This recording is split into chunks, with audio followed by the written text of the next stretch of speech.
Okay, so the topic is,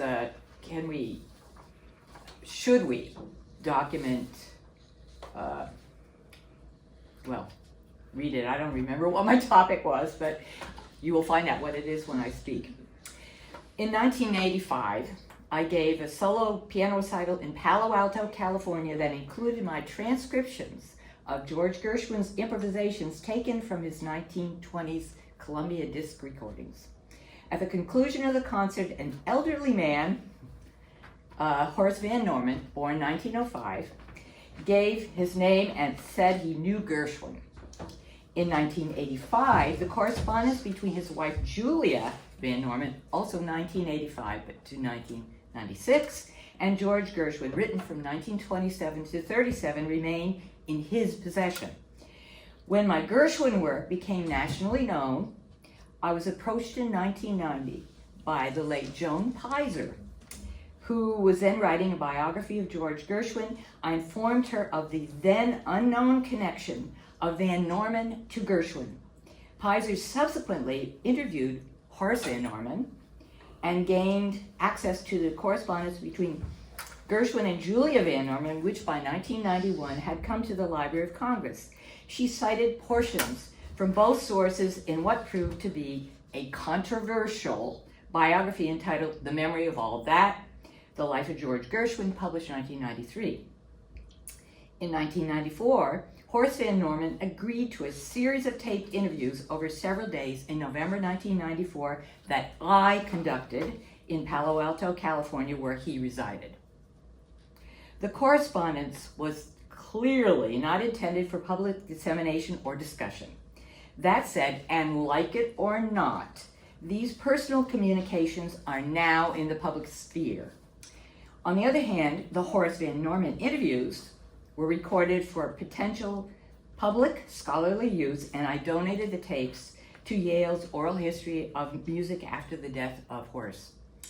My goal today is to accurately document both the content and the scope of the correspondence, as well as related information taken from the Van Norman interviews. To date, this has not been done. Subsequently, I will outline both the positive and negative effects experienced by the three, Gershwin, George Gershwin, Julia, and Horace, as synthesized from these sources. The interviews. Horace Van Norman, then 89, had remarkable recall, the best I've ever known. I do many interviews, it was amazing. In addition to his personal and professional interactions with Gershwin, Van Norman was a trained musician, music reviewer, and aspiring composer who was employed in the music industry in New York City for several decades, beginning in 1928.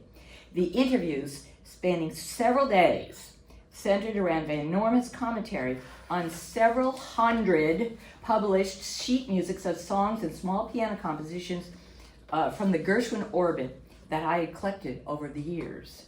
In addition to first-hand knowledge of the music of the Gershwin era represented in my collection, Van Norman also touched upon his situation with his wife and his wife's relationship to Gershwin. Provenance of the letters. At the death of George Gershwin, Horace Van Norman approached Ira Gershwin, requesting the return of the letters Julia had written to his brother, George, as he understood that George had saved them. Ira Gershwin returned the letters to the Van Normans as requested. Meanwhile, Julia had saved all of George Gershwin's letters. Thus, in 1938, Horace was in possession of both sides of the correspondence. By the time I first met Horace Van Norman in 1985, he had already given the entire correspondence to his daughter, the late Nancy Bloomer-Dewson.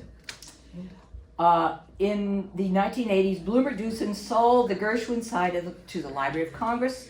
In 1991, the Lenore Gershwin estate purchased Julie Van Norman's letters from Bloomer-Dewson and donated them to Library of Congress, George and Ira Gershwin collection, which is considerable, as you probably know. Thus, both sides of the correspondence were reunited in a single location for public access. The first letter from Julia to Gershwin, presumably dated 1927, is lost. There remain, however, 42 extant Julia Van Norman letters in the collection. They are lengthy and include some of her original poetry. Appended to her letters were some play manuscripts that were apparently not saved by Gershwin. The total word count is 44,703 words. For context, The Great Gatsby is 47,000 words. So it's a little novel. For Julia saved Gershwin's 9 communications, written communications. The word count on Gershwin is 1,368. I leave open a significant question of whether some correspondence from either side was lost or destroyed. We are thus in possession of both a considerable number of letters to and from a celebrated American composer and much later extensive reminiscences of a significantly involved third party. Horace and Julie Van Norman's background. Both were born in 1905 and they met as classmates in Minneapolis. They were well-schooled musicians and proficient pianists. Horace went to McPhail School of Music and Dramatic Arts, still there, having aspirations to be a composer. Julia was a prolific writer of poetry, some of which was published, and an articulate prose writer. They married at age 20 after Julia became pregnant with their first child. You know, that kind of marriage. The couple's situation in Minneapolis proved unsatisfying. Horace's music career didn't go as he wished it, and his failure to receive an expected inheritance set the young couple free to contemplate a better situation through relocating to New York City. While still in Minneapolis, Horace, in 1927, bought for Julia Gershwin's 78 RPM Columbia disc recording of Rhapsody in Blue. He was the pianist. Gershwin was. Her response to this letter prompted her to write a fan letter to Gershwin around 1927. This letter, as mentioned previously, was lost, but we have Gershwin's response to it dated July 13th, 1927, which I will read pretty much in full. Dear Mrs. Norman, you got that a little wrong. Quote, your letter, which I received some time ago, gave me a feeling that is difficult to describe. I received quite a few letters from various sources due to the nature of my work, but I must say yours stuck in my mind longer than any other. That a composition of mine should do the things, all the things you claim the Rhapsody has done for you is more than I can expect. On the 25th of this month, I'm playing my Concerto in F with the Philharmonic Orchestra of New York at City College Auditorium. Will you by any chance be in New York at that time, or are you already here? Hoping you are entirely finished with your illness and that we may meet sometime when you come to New York, and thanking you for your letter. I am most sincerely, George Gershwin, close quote. While Julia's first letter to Gershwin is lost, we may infer 2 points about it from his response. The first is that what she had to say about the Rhapsody was perceived by him as unique and so forceful that it took Gershwin by surprise. Second, Julie made reference to some illness she had suffered and the fact that she would be arriving in New York City with her husband. The three met in 1928. Now keep in mind, how old are these people? Subtract 1905 from 28. These are really young people. Okay, after the Van Normans had moved to New York City, Gershwin, who had a track record of generously assisting aspiring composers, immediately gave Horace advice about his music publisher, Max Dreyfus, and offered his name as reference. There was a very interesting letter on that. I don't have it here, but it's in my stuff. Gershwin's letters to Julia, 1927 to 37. George Gershwin's letters to Julia date respectively 2 from 27, 2 from 28, of which only one envelope is the only envelope is preserved, and 1 from 32. They are brief, friendly, and impersonal. The salutation is consistently to Mrs. Van Norman. Then follows 1 from 35, 1 from 36, and finally 3 rapidly from 37, which is the last of which is a Western Union telegram right before he dies. These, by way of contrast, are personal, and the salutation is to Julia, not to Mrs. Van Norman. Gershwin saved Julia's letters starting in 32. I think there were more, but I shouldn't say that. They chronicle and provide commentary on her in-person conversations, tete-a-tete, with Gershwin at his different apartments and her telephone conversations as well with him. The content of Julia's letters from 32 to 34 have 6 predominant themes: her unequivocal praise and unalloyed approbation of his genius, her comprehension of his seemingly hidden inner consciousness, and empathetic support for his work in the face of critical dismissals, which he was receiving a lot of at that time, concern for his health, which he was having problems with, a discussion of the vicissitudes of her marriage, and the revelation of her passionate, sexually charged attraction to Gershwin.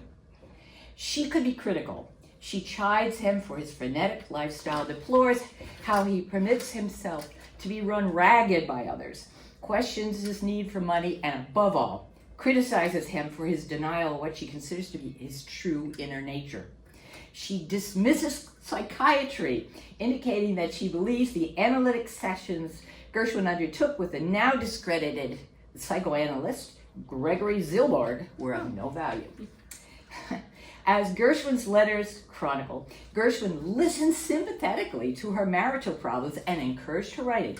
She was writing poems, plays, and novels concurrently during this period. She submits to Gershwin several of her manuscripts. Gershwin even suggests a possible collaboration on an opera. I'm not certain that he was serious about that, but he did. He speaks to her about some of his troubling professional and health issues and gives a tentative, not fully sketched description of his sexual development. This is all in the letters. However, as Julia increasingly reveals her obsessive erotic attraction, Gershwin begins to distance himself.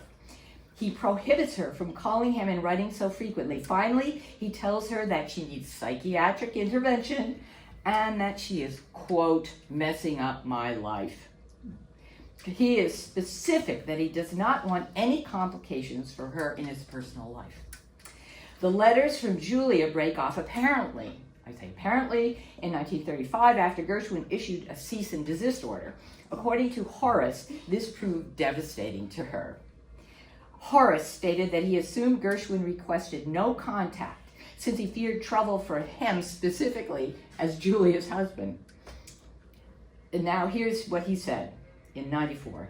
Horace said, quote, he wanted his independence above everything else, so it took a letter from me, at Julia's instigation, of course, in which I try to clear him up on that score, close quote, i.e. that Horace Van Norman would not interfere. We must take his word for this, as this letter to Gershwin is lost or destroyed. Once Gershwin moved to Hollywood, Julia's letters resume in September of 1936. Her tone shifts from those of the 32-34 period. They are playful, solicitous, and maternal. References to her erotic attraction to Gershwin remain, but they are lessened and she refrains from discussing her marriage. She makes reference to Kay Swift, who apparently had some dealing with Horace Van Norman via his employment at Liberty Music Shop, which is also a very interesting segue. After moving to Hollywood in 36, Gershwin finally writes to Julia in a personal way. His last letter to her, dated January 1st, 1937, that is New Year's Day, he details his homesickness for New York, his ambivalent observations of the Hollywood scene, and succinctly summarizes what for him was the core component of their relationship. Quote, received your letter and my, but your intuition is working overtime. How can you feel 3,000 miles away? What goes on with me is, what shall I say, amazing. Not that you are always right, but you have been right in part, and that is quite enough. Close quote. According to Horace, after Gershwin's death in 37, Julia exhibited overt signs of mental disturbance and was institutionalized in 1938, where she remained until her death, 1996. The benefit for Gershwin. The usefulness Julia brought Gershwin was summarized by Horace in 94. Quote, I think that in some ways she brought an understanding of certain facets of his character and personality, and that was the hold she had on him, the fact that she did have this understanding. Close quote. Julia's validation therefore allowed Gershwin, for a time, to safely express concerns that may not have been understood or taken seriously by others populating his enormous personal and professional milieu. Gershwin revived his contact with Julia once he moved to Hollywood, and particularly as his fatal illness closed in, knowing that he could count on her for understanding and support. The peril for Gershwin. When Gershwin became sensitized to the increasingly inappropriate nature of Julia's behavior and writing, he assessed that the relationship posed both personal and professional risk. The benefit for Julia. In 1994, Horace Van Norman stated, quote, Julia wanted more than anything else in the world in the early years of her life to be a poetess, and she was a good one. She had reams of her stuff published in these poetry magazines, and George was impressed by them. He did everything that he possibly could to nurture her talent and to encourage her, which you will see in the letters. Gershwin himself told Julia that he was interested in her, quote, as a person and as an artist. The peril for Julia Van Norman. While Julia received support and understanding from Gershwin, her letters gradually revealed the obsession that caused the distancing. Gershwin forthrightly tells her that she was messing up his life and that he did not love her. When Gershwin died, Horace Van Norman relates in 94, quote, it was as though she had built up this elaborate structure and someone had just pulled the rug out from under it. Her only reason for living was removed. So she was determined it wasn't going to be so, that she was still going to have the relationship with him. So she began communicating with him. It was a weird period, I can tell you. Close quote. Horace Van Norman. Horace Van Norman was characterized by his daughter as, quote, an extremely retiring, non-confrontational guy, close quote. But the 94 interviews reveal a more layered personality. It is not known whether Van Norman read his wife's letters to Gershwin as they were being written. I don't think so, but that's my opinion. Julia herself says she made no copies. That's in her letters. Thus, Van Norman may have only read her letters once they were retrieved from Ira Gershwin after Gershwin's death. The 94 interviews confirm Horace Van Norman as a credible witness, and his analysis of both Gershwin and his wife must be taken seriously. Furthermore, Van Norman's comments on his work at Liberty Music Shop, very interesting place, acquaintance with composers and lyricists of Gershwin era, some of whom he knew personally, and his general knowledge of the New York music scene before World War II have serious scholarly value, and that's essentially why I did the interviews to start with, but it always was segueing into this strange area. Okay, final observations. First, we see another example of Gershwin's admirable trait of offering his professional assistance to struggling artists. That he did so for the Van Normans was part of a larger pattern of professional generosity. Second, Julie Van Norman's letters underscore the fact that despite his undisputed success, Gershwin suffered professional defeats, rejections, health problems, and depression. Big time. Okay. Third, this is a cautionary tale about celebrity interaction with fans. Gershwin had the wherewithal to distance himself from Julia, but her mental disturbance continued to affect her family for years to come, of course. Lastly, Julia's letters to Gershwin represent a sustained artistic endeavor, albeit intended for an audience of one. Her prose is fluid, conversationally crafted, and she casually deploys her broad knowledge of historic poetry and prose in order to underscore her thoughts. The letters brim with copious details of her own life, her plays, and her poetry, and are laced with flashes of humor. I close by reading one of a group of 5 sonnets to a dark man, written by Julia and sent to Gershwin in a letter dated June 22nd, 1933. They are modeled on and clearly reference Shakespeare's sonnets to a dark lady, which we all know about. Okay, let me go. This is her. That day, I looked on you and thus was fed wholly and completely for the first time in all the lean years of my wasted prime. My sapient soul tugged at the leash-like thread that bound it to despair and probed the mist that lay behind my eyes, released to find from the treadmill of my troubled mind, where sorrow for so long had been the grist.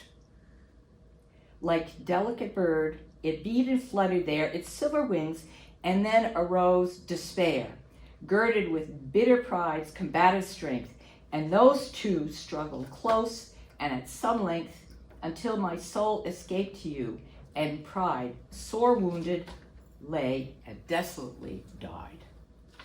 Now, I will be publishing this on Academia with selected excerpts of many pages, so you get a little bit more of the flavor of her letters. But that's, so if you're interested, I will put it up maybe this afternoon after this. Thank you. Okay, thank you.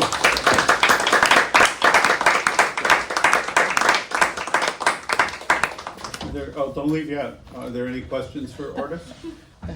Yeah. If you have no limits with time and money, how would you expand this research?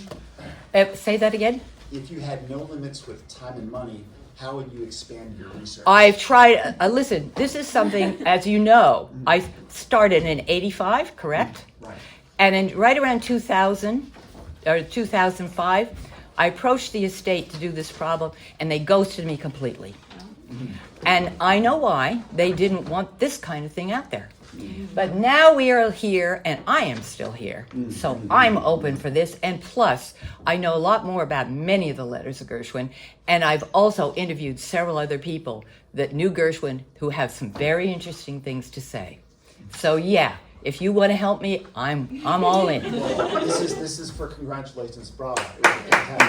Yeah, well, it's an amazing story. I mean, it's like destiny brought me here today. What else exists in terms of letters from Gershwin, from the Gershwin collection? Well, there's some very interesting letters to this guy named George Pally.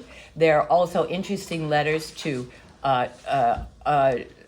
Rosamund Walling Tirana. There's also Eileen Pringle. There's those are the three that I am really familiar with. But there are many, many others. I mean, it's a huge thing. And coming back to Kay Swift, she asked at the end of Gershwin's life that all of her letters be destroyed. But I found one of her letters, by the way, there's some marvelous letters down at the South Carolina Historical Museum of DuBois Hayward and George Gershwin. And that was where I found the Kay Swift letter. I was there in Charleston. Yeah, research. And I also went to Folly Beach and all that, yes. I know you said in the introductory letters they spoke about his music. Did they continue to talk about his music, or did it veer into a different direction? Well, the correspondence is overwhelming. Yeah, she talks about specific pieces, but what I find so strange is she didn't mention anything about Porgy and Bess. So I don't know. I think there are missing pieces to that correspondence, actually. But everybody says don't say that because you don't know, because I don't know. But why would there have been silence between 1928 and 1932? And she refers back to a letter she said in, say, 32, 33. She said, I wrote to you 4 or 5 years ago about myself. Well, that was before 32.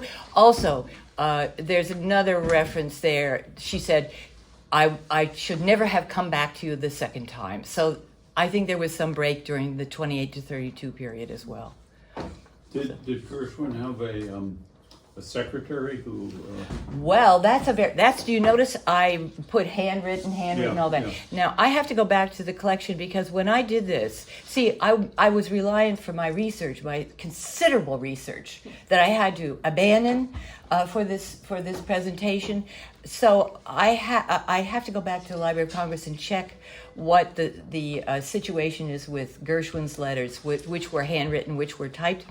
some of them were handwritten, but as you noticed with Julia, I even photocopied all those. I have those, and the actual photocopies, and they're in my New York archive. Yes. I'm just curious, you said you're planning to publish this on academia. Yes, I will publish Why them. did you, if I may ask, why would you choose academia as opposed to another? I don't want to go through the paper rigmarole. journal, I don't or want to even go a through the book? rigmarole of going through people trying to assess my work. And furthermore, I have papers that I know are of highest quality that have been rejected. I'm not going to wait. I'm in a hurry. I'm in a hurry. Yeah. I'm curious, does any other bodies of correspondence from Julia survive? And if so, like what is this sort of a unique situation with Gershwin? I have or her does she poetry other- that she wrote in Rockland State Hospital. So I'm in touch with the family. did she do you think that she corresponded with others like this, or was this sort of No. unique? And Gershwin also must have suggested to her that she get involved with somebody else. And she says, other lovers, fiddlesticks. She was obsessed with him. Interesting. Yeah, I don't know if you'll be able to answer this, but she was in mental hospital for 58 years. correct. And was there any thought of her husband of getting out of the mental hospital? Or did she have to? You touch upon a very sensitive topic. Given that I think Horace never saw the correspondence that Julia wrote to Gershwin, but knew of the sort of the bleed off of being in touch with a celebrity, I think you sort of let it go. And but once you read those letters, it would really set you back. And so this institutionalization occurred right after Gershwin's death. So there's questions there. Now, when I did the 94 interviews, I was nervous about going into these areas. And I have, in my interviews, turned off the tape recorder because he started talking about some personal things. And my goal was really to get him to talk about the music and the music scene of the period. It wasn't in this direction. But now, if I could redo those interviews, I'd do it really differently. But, that was them. But they're still quite interesting. They're at Yale, and I have a complete transcript of those as well. I have complete transcripts of everything. Yeah. Yeah, I'm wondering, just like in this kind of work where like consent comes in, like do you think Julia would have wanted these letters to be public, especially if she was... It doesn't matter at this point. In the public sphere, we are scholars, let's deal with it. That's really my attitude now. Yeah. This is a related thing because people seem to go off the rails when dealing with celebrities. Do you know anything about Charles Gershwin fan letters to Ginger Rogers? I can imagine. This whole thing, look at Taylor Swift stuff, please. Well, no, I mean, because this is in the 30s. And then he wrote the 7 Star Symphony and with the movement about Ginger. And he wrote well, the dance. The whole thing, and he was 70 years old, a man who looked like Father Time, and his wife was looking over his shoulder it's bizarre. Well, there's a whole psychology of fandom. Psychiatrists have dealt with this quite considerably. But, I have very mixed feelings about this because if you read her letters, man, is this woman brilliant and funny. I don't know what to think. I mean, if she probably was fantasizing about him after he died, but I think of us all in grief, how we wish to communicate with a dead person. Who knows? It's a mystery. Yeah. Okay, well, thank you very much.